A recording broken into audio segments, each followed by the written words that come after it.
What's crackin', royal cookie family? Welcome back to the channel where we serve up royal drama hotter than the Queen's morning tea. I'm your host, and today we're diving into the most fascinating family feud currently brewing behind palace walls. We're talking about Sarah Ferguson, yes, our beloved Fergie, who just made a move so strategic it would make Machiavelli himself slow clap. She's playing royal chess while everyone else is playing checkers, and honestly, I'm here for it. Now, before we get into the juicy bits, let me set the scene. Picture the royal family like a particularly dysfunctional episode of EastEnders, but with better hats and worse family dynamics. We've got King Charles in one corner, trying to be the responsible older brother, and Prince Andrew in the other corner, clinging to his royal lodge like a teenager refusing to clean their room. And smack dab in the middle, Sarah Ferguson, the Duchess of York, playing mediator, cheerleader, and, as we've just discovered, the woman with nerves of steel who can reject royal honors like she's turning down a second helping of pudding. Here's what happened. Sarah Ferguson rejected King Charles's offer to avoid upsetting Prince Andrew, according to bombshell new claims that have royal watchers absolutely beside themselves. Now, we don't know exactly what honor Charlie Boy was offering, but considering we're talking about the monarchy here, it wasn't a gift card to Tesco, was it?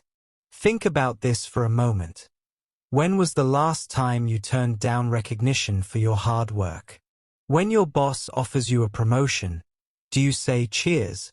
But I'll pass because it might upset Kevin from accounting? Course you don't. But that's exactly what Fergie did, and it's either the most noble gesture in royal history or the most calculated move since Anne Boleyn winked at Henry VIII. The timing here is absolutely crucial. We're not talking about some random Tuesday in royal land.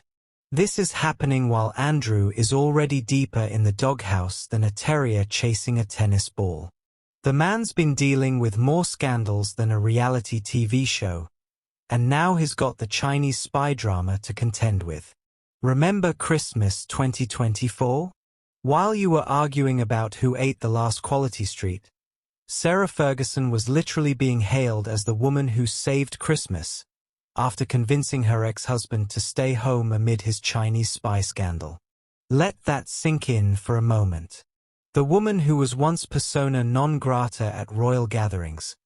Remember when she was caught with her financial advisor in a rather compromising position?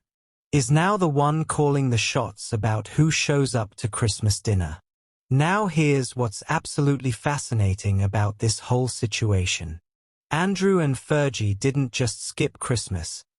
They basically gave the royal family the equivalent of a read receipt with no reply. The Duke was engaged in a royal feud with his older brother over his residency at the Windsor property, and instead of bowing to pressure, they doubled down. Think about the dynamics here. Charles is essentially saying, Andrew, mate, you need to downsize. How about Frogmore Cottage? Which, let's be honest, is still a bloody mansion by anyone's standards. But Andrew's response? Not happening, brother. And Fergie's backing him up like a loyal wingwoman at a nightclub. But wait, there's more. The Duchess made her first appearance in the royal box at Wimbledon in nearly, well, let's just say it's been a while since we've seen her in those prestigious seats. This isn't just about tennis, people. This is about acceptance, rehabilitation, and showing the world that Sarah Ferguson is back in the royal fold whether certain people like it or not. Now this is where it gets really interesting from a strategic standpoint. Sarah Ferguson has made a major change at Royal Lodge amid Prince Andrew's reported feud with King Charles. The mother of Princesses Beatrice and Eugenie has stopped uploading content to her YouTube channel Storytime with Fergie and Friends, which was filmed inside Royal Lodge. Hold up. Let me explain why this is absolutely massive. Fergie stopping her YouTube channel isn't just about content creation. It's about removing evidence of their lifestyle at Royal Lodge. Think about it.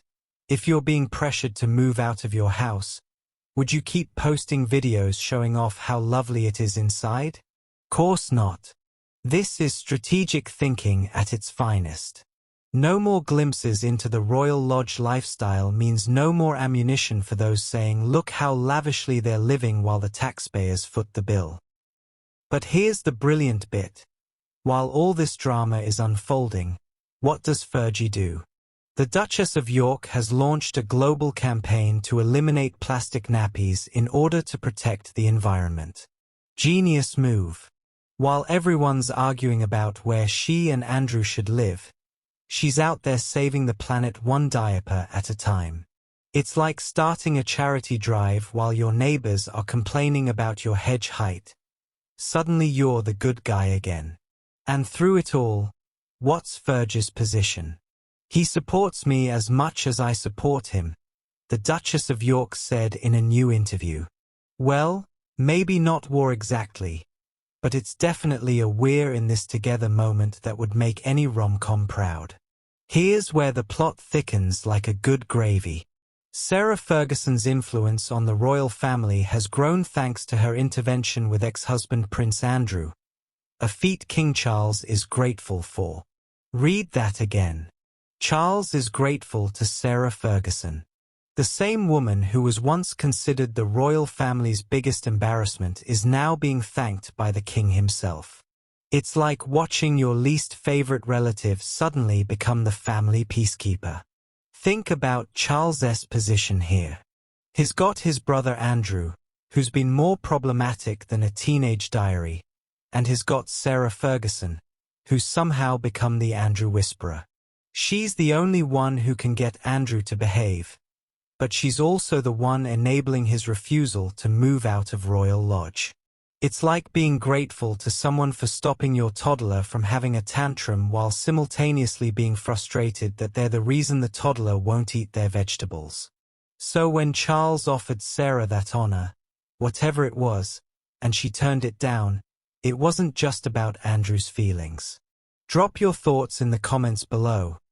I want to know if you're Team Sophie or if you think I'm seeing green where there's just good fashion sense.